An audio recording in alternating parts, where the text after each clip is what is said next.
நம்முடைய கழகத்தினுடைய சட்டத்துறை செயலாளர் என்ஆர் இளங்கோவர்கள் இல்லத்தில் அவருடைய அன்பு மகளுக்கு நடைபெறக்கூடிய இந்த மணவிழா நிகழ்ச்சி என்பது அவரே இங்கே குறிப்பிட்டு சொன்னார். இது என்னுடைய இல்ல திருமணம் மட்டுமல்ல, கழக குடும்பத்தின் திருமணமாக நடைபெற்றுக் கொண்டிருக்கிறது என்று பெருமையோடு எடுத்து சொன்னார். ஆக அப்படிப்பட்ட இந்த குடும்ப திருமண விழாவில் நானும் பங்கேற்று இந்த மணவிழா நிகழ்ச்சிக்கு தலைமை பொறுப்பை ஏற்று மணவிழாவை நடத்தி வைத்து அதே நேரத்தில் மணமக்களை வாழ்த்தக்கூடிய ஒரு சிறப்பான வாய்ப்பை பெற்றமைக்கு நான் மிகுந்த மகிழ்ச்சி அடைகிறேன், பெருமைப்படுகிறேன். என்ஆர் இளங்கோவர்களை பற்றி நான் குறிப்பிட்டு சொல்ல வேண்டும் என்று சொன்னால், அவர் தன்னுடைய தந்தையின் அடியொற்றி கழகத்தினுடைய கொள்கை பிடிப்போடு தன்னுடைய கடமையை நிறைவேற்றி கொண்டிருக்கக்கூடியவர். அவருடைய தந்தை மரியாதைக்குரிய ஆர்.என். ரங்கநாதன் அவர்கள் பேரறிஞர் அண்ணா அவர்களுடைய அன்பை பெற்று சோளிங்கர் சட்டமன்ற தொகுதியில் சட்டமன்ற உறுப்பினராக தேர்ந்தெடுக்கப்பட்டு அந்த பகுதியில் இருக்கக்கூடிய மக்களுக்காக பணியாற்றி கழகத்தினுடைய பெருமையை சேர்த்தவர் அவர். ஆக தந்தையைப் போலவே தனையனாக கழக கொள்கையின் மீது ஈடுபாடு கொண்டு நம்முடைய தலைவர் கலைஞர் அவர்கள் மீது, அதேபோல் என் மீது, இந்த கழகத்தின் மீது பற்று கொண்டு நம்முடைய என்ஆர் இளங்கோவர்கள் தொடர்ந்து கழகத்திற்காக பணியாற்றி கொண்டிருக்கக்கூடியவர். அவர் திருச்சி சட்டக்கல்லூரியில் படித்த காலத்திலே கழக பணிகள் தன்னை ஈடுபடுத்தி கொண்டவர். இன்னும் சொல்ல வேண்டும் என்று சொன்னால், மறைந்த நம்முடைய மூத்த வழக்கறிஞர் நடராஜன் அவர்களுடைய பட்டறையில் பயிற்சி பெற்றவர் நம்முடைய என்ஆர் இளங்கோவர்கள். எல்லா நீதிமன்றங்களிலையும் தனது வாத திறமையை சிறப்பாக செய்து காட்டியவர். அவருடைய கொள்கை பிடிப்புமிக்க வாழ்வையும் வழக்கறிஞர் தொழிலில் சிறப்பாக பணியாற்றியும் பார்த்துதான் நம்முடைய தலைவர் கலைஞர் அவர்கள் 1996லையும் 2006லையும் கழகம் ஆட்சி அமைஞ்சப்போ அவருக்கு அரசு வழக்கறிஞராக பணியாற்றக்கூடிய வாய்ப்பை வழங்கினார்கள். அவருடைய வழக்கறிஞர் பணியை பாராட்டி நான் மட்டுமல்ல, இங்கு இருக்கக்கூடிய நான் மட்டுமல்ல, பல்வேறு நீதிபதிகளும் அவரை மனந்திறந்து பாராட்டி இருக்கிறாங்க. மூத்த வழக்கறிஞர்களும் அவருடைய திறமையை வியந்து பாராட்டி இருக்கிறாங்க. நீதியை நிலைநாட்டக்கூடிய அவருடைய திறமையை கழகம் இன்னும் பயன்படுத்திக்க வேண்டும் என்று நினைத்துத்தான் அவருக்கு நாடாளுமன்ற மாநிலங்களுடைய உறுப்பினராக தேர்ந்தெடுத்து அனுப்பி வச்சோம். அவரும் தமிழ்நாட்டின் உரிமைக்காக அந்த அவைக்கு சென்று ஓங்கி உரக்க குரல் கொடுத்து கொண்டிருக்கிறார். இதோட முக்கியமான ஒரு பணியை அவருக்கு நம்ம கொடுத்துருக்குறோம். அதைத்தான் தம்பி உதயநிதியும் சொன்னார், மற்றவர்களும் பேசுகிற போது குறிப்பிட்டு சொன்னார்கள். நம்ம என்ஆர் இளங்கோவர்கள் தான் இன்சார்ஜ். என்ன இன்சார்ஜ்னா வார் ரூம் பணி. தேர்தல் நேரத்தில் வழக்கறிஞர் அணியை தயாராக வச்சிருப்பார். அதோட வாக்குச்சாவடி முகவர்களை முறையாக அமைச்சு அதற்கு பயிற்சியும் வழங்கி கொண்டிருக்கிறார். தேர்தல் களத்தில் முன்கள வீரர்களாக செயலாற்ற கடமையாற்றி கொண்டிருக்கிறார். இன்னைக்கு நாடு என்ன மாதிரியான பிரச்சனைகளை எதிர்கொண்டிருக்கிறது என்பதை நாமெல்லாம் நன்கு அறிவோம். குறிப்பாக சொல்லணும்னா,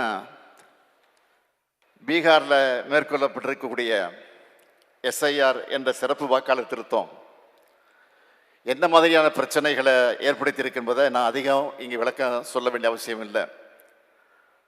அதுக்காகத்தான் நம்முடைய அருமை சகோதரர் ராகுல் காந்தி அவர்கள் ஒரு நடைபயணத்தை இன்றைக்கு அவர் மேற்கொண்டிருக்கிறார். மக்களிடத்தில் விழிப்புணர்வை ஏற்படுத்த வேண்டிய சூழல் இன்றைக்கு ஏற்பட்டிருக்கு. 2 நாளைக்கு முன்னாடி கூட நான் பீகார் சென்று வாக்காளர் உரிமை பயணம்னு சகோதரர் ராகுல் காந்தி நடத்தி கொண்டு அந்த விழிப்புணர்வு பயணத்தில் நான் பங்கேற்றேன் என்பது உங்களுக்கெல்லாம் நன்றாக தெரியும்.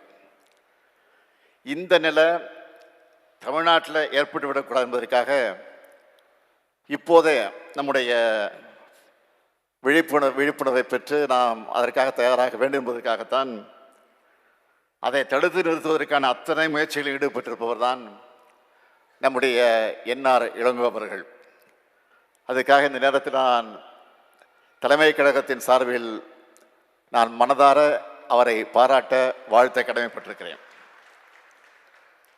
நம்முடைய உரிமை சார்ந்த பிரச்சனை தொடர்பான கருத்தரங்கங்களை கூட அதில் நீதியரசர்கள்லாம் பங்கேற்க வச்சு பல ஆண்டோர்களை சான்றோர்களை எல்லாம் அதில் பங்கேற்க வைத்து அதை நடத்தி கொண்டிருக்கிறார்.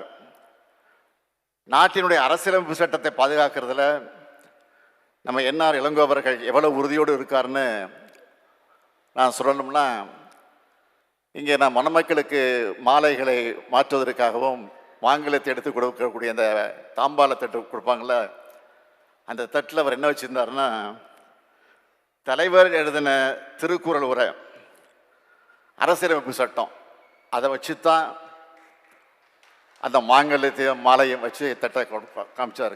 அதில் தான் எடுத்துன்னு கொடுத்தேன். இப்படிப்பட்ட என்ஆர் இளங்கோ இல்ல திருமணத்தில், அதுவும் சுயமரியாதை உணர்வோடு நடைபெறக்கூடிய திருமணத்தில் நானும் உங்களோடு சேர்ந்து கலந்து கொண்டு வாழ்த்துவதில் பெருமைப்படுகிறேன். நாளைய தினம் நான் ஜெர்மனி, இங்கிலாந்து ஆகிய நாடுகளுக்கு ஒரு கால பயணமாக நான் மேற்கொள்ளவிருக்கிறேன்.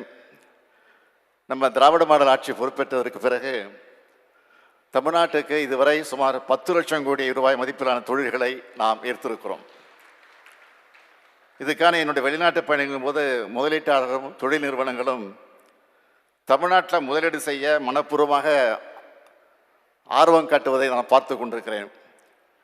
இப்போது இந்த பயணத்தில் என்ன திட்டமிட்டிருக்கோம்னா, அதை பற்றி நாளை தினம் நான் விமானத்தில் ஏறி புறப்படுவதற்கு முன்பு நிச்சயமாக பத்திரிகையாளரை சந்தித்து அந்த விவரங்களை தான் சொல்ல போகிறேன்.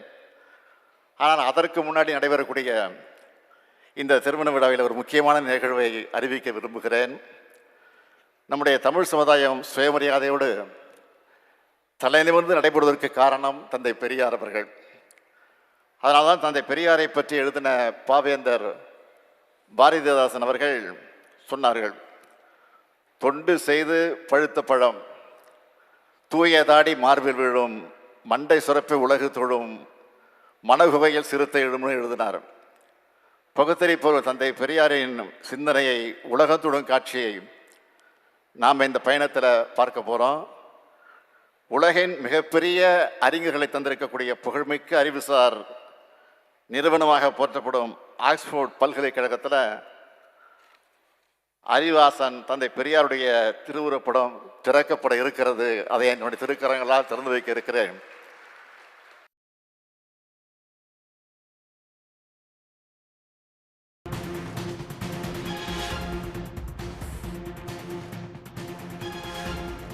சிந்தனைகள் இந்த உலகத்துக்கானது என்று அனைவருக்கும் பொதுவானது.